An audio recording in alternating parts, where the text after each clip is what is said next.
Hey guys, ROLLO2413 back with another video. In this video, guys, I'm going to kind of go over and cover something I've seen in a video, and it was covering a few different things in the industry. 15-cent transfers, and why some people don't use them. The comment was you can see the fibers and all that in there. And I'll say this, there are a lot of people, when you screen print, you're going to go high-end stuff like Affliction and all that back in the day. You're going water-based ink, you are going to see the fibers in the shirt because it's matted in there. You're going to do discharge maybe, which is replacing the fiber so you feel nothing. So high-end stuff does have thinner prints a lot of times. Now, can you screen print then? Yes, you can. So seeing fibers aren't really the issue. Now, the issue would be is if the pigments in the ink wasn't like a max opacity ink, so you're seeing the colors change. That would definitely be an issue, and I can understand that. The thing is a lot of these companies, or the ones that I've used, their inks work great. So to say that I'm going to spend, I can't think of the other company's name that makes a transfer. They don't make the 15 cent. Theirs is like 75 cent. To say that I'm going to spend 75 cents on like a, like if I'm doing like let's say youth basketball, I'm going to screen print that anyways. If we're doing all the basketball, screen printing is the cheapest method. But if I'm doing, let's say, something like that, if I'm going to be in 75 cents, you're talking like pennies on costs of when you're getting like school activity stuff. They want that stuff cheap as can be. They're not going to pay $8 a shirt for youth basketball or youth t-ball and baseball. They want that stuff cheap. They want a $3, $4, $5 shirt. They wouldn't even probably pay $5. Some of these wouldn't. So when you're doing that, you've got to keep it cheap. So if I'm getting a transfer that's 3 times as much, actually 4 times as much, it doesn't make sense. For one, you're not making money. They're going to go somewhere else. Youth program and a lot of programs, charities, organizations, when they're doing giveaway shirts, they're looking for bottom dollar. They want to save money. They want to make you kind of either purchase a shirt to support their group. They're going to give it out to support the group. They're going to do it for like a fair, a walk, Relay for Life, some activity.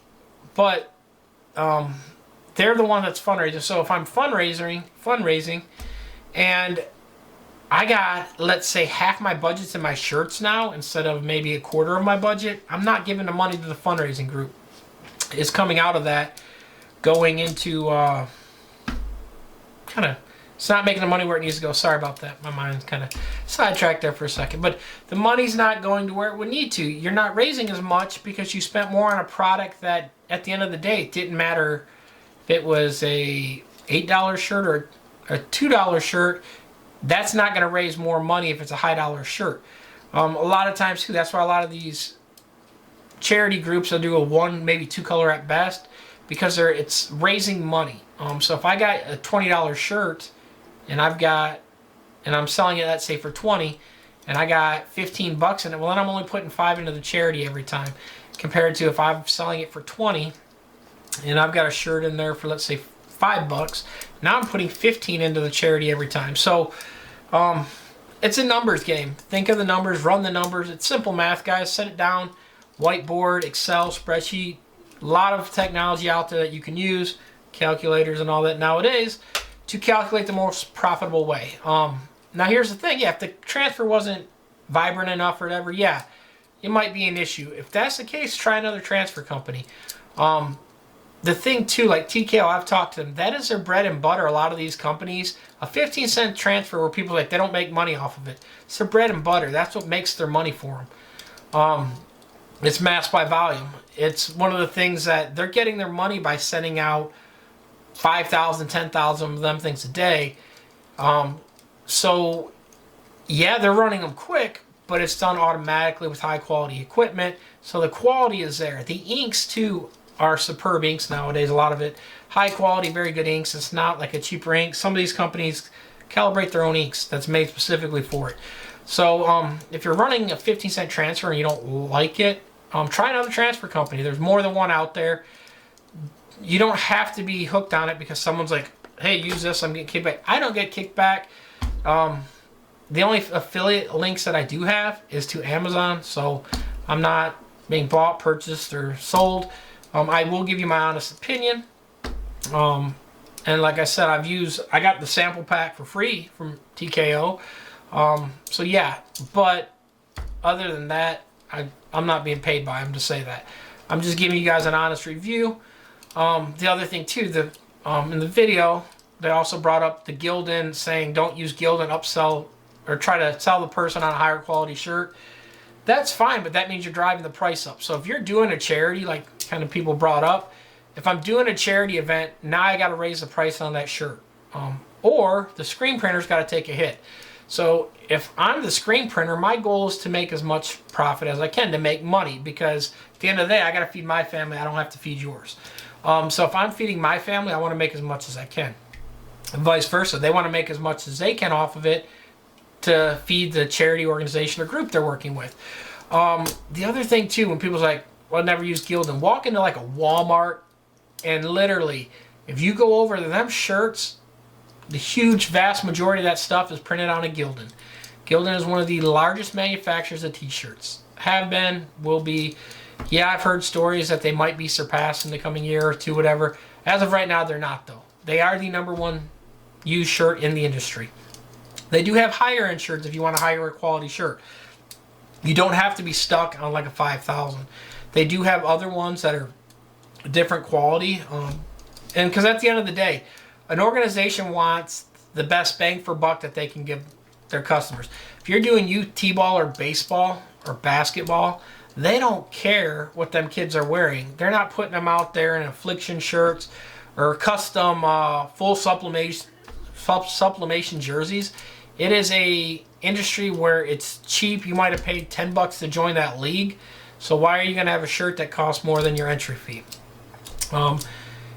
Do they have a better feel? Yeah, but here's at the end of the day. Most people, if you walk into like a Walmart and you checked probably the majority, if you checked everyone coming through the door, the vast majority of the people, because if they're working in a factory and all that, 90% of that stuff is when factories issue work shirts. For one, a lot of them, depending where you're working, are going to be 100% cotton.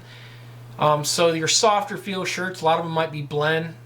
Ring spun cotton's not, but a lot of the stuff, if you're in a factory too, where you're around electrical and all that's got to be cotton. Polyester will stick to your skin if it catches fire. So that being said, if you're in a factory area or whatever, most like the temp services, they're going to be a cotton shirt. They're going to be a Gildan. You might not like it, but I guarantee you any event organization. Now, can you switch it? Can you upsell that? Yes. I have done some fun runs in Nashville, and they want to give a higher quality.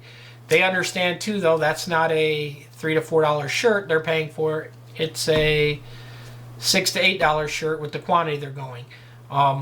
They understand the price per value in it, but you're also paying a premium to do that fun run.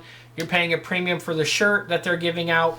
And what they might do too is the staff and event organizers that are just working the tracks, they might give them a Gildan shirt, because at the end of the day, that's a one-time use shirt for them, and they're not going to give them the premium shirt. Sometimes they do both. Sometimes they just do the high end and give them it anyways. But there is a time to upsell an item, and anytime you can. But the problem is if someone's trying to do mass volumes on something, if you give them a higher quality shirt, a lot of them for one aren't going to care. But the other thing too is you've got to raise the price of your product. If you don't raise the price of your product, now you're taking money out of your own pocket. So can you give them the shirt out of your own pocket? Yeah. Would they wear it more? That's not going to benefit you if they wear the shirt more. It might benefit the promoter or the company. I print for a lot of other companies that wholesale and do vendor or large companies that give away shirts and promo stuff. Most of your promo stuff is going to be printed on maybe lesser quality. The gyms, they use like a Next Level and all that stuff, but they understand the people that are wearing it, the form, fit, and all that. They're going to want that, need that. Now, the other issue you run into also too is sizing. You might be doing an event where you might need a 4 or 5X. Next Level don't make them sizes, and if they do, they don't go up to 5X. I know that, but if they make a big enough shirt that fits, since it's a fashion fit style, it's not going to fit someone that big. It's not made for fat people. Trust me, I know. I'm chunky. But so that being understood, now you're going to have a shirt that doesn't match on color if you win everyone else one and then the other one's not. So keep that in mind when you're ordering too, that you might not be able to fill all the size orders in the groups. Color and all that of the shirts are going to be limited on some of that stuff when you get into bigger sizes. So understand your market, understand the people you're selling to, and that's purchasing your product. It's great to upsell a shirt, don't get me wrong. I always upsell, but it's like if someone's doing a fashion line or something, yeah, push that product. If someone's doing employee t-shirts, at the end of the day, you're wearing that, you're getting home, you're taking it off because it's sweaty and stinky. You're not going to wear it around outside anyways after, just because that's how it is. If you're working and you're in a factory or whatever, you're going to get hot, you're going to sweat. That's not your daily shirt. So keep that in mind. Nothing wrong with it, but like I said, to say don't sell people Gildans or push it. Let the customer decide what they want. At the end of the day, remember, keep your profits there, though. Don't give your money away because people suggest a nicer quality shirt. If you're going to do that, charge it a little bit more. If you're going to do that, throw the 15-cent transfer on it. Because here's the thing, at the end of the day, if you're printing that much too, where you're talking nickel and dimes, transfers even then, even a 15-cent transfer is not your best bet if you're doing like 1,000 shirts, even a few hundred. If it's a one-color print, because 15-cent transfers are only one color, so if it's a one color, you're going to be better off screen printing it. The advantage of transfers, though, is you're not wasting the shirt. So if you're doing an event like let's say a state championship, you're only pressing them shirts when they buy it. So you can do it that way instead of taking a screen press up and doing live screen printing. There are advantages to the 15-cent transfer if you got a clothing line and it's just starting out, and let's say you're pulling shirts off the shelf and putting different transfers on as the order comes in, that's fine too. Once you start getting bigger, you're going to obviously screen print because the cost savings that you're getting for screen printing is greater than using a transfer no matter what price it is. So keep that in mind. Hope this video helped, guys. Just trying to give you guys some advice in the industry that maybe you'll find it helpful and useful when purchasing and doing screen printing stuff. If you guys have any questions, leave a comment down below. Please like, subscribe, follow, give the video a thumbs up if you don't mind. Thumbs up help, comments help, and use the affiliate links down below also, guys. Thanks again. I'm Waldo2413. I'm out.